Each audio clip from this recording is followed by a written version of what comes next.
Sveiki, čia parodysiu, kaip reikia persiadresuoti savo laiškus iš senojo pašto į naująjį paštą. Atsidarome senąjį paštą, mano atveju Gmailas, einame į nustatymus.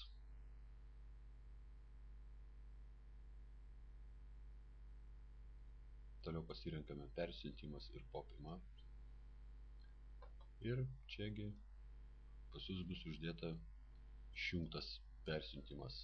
Jums reikėtų persiųsti gaunamą laiško kopiją. Ir šitoj vietoj turime įrašyti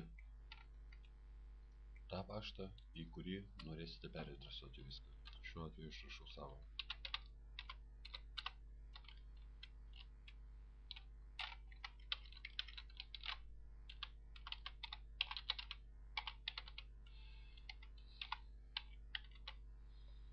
Štai, o čia palei jūsų pasirinkimą, kaip jūs norite išsaugoti savo laiškus ar nenorite.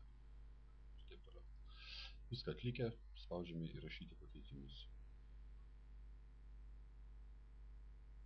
Štai ir viskas. Nuo šios minutės jums visi laiškai, kurie buvo adresuoti į šį paštą, bus peradresuojami į e-mailą.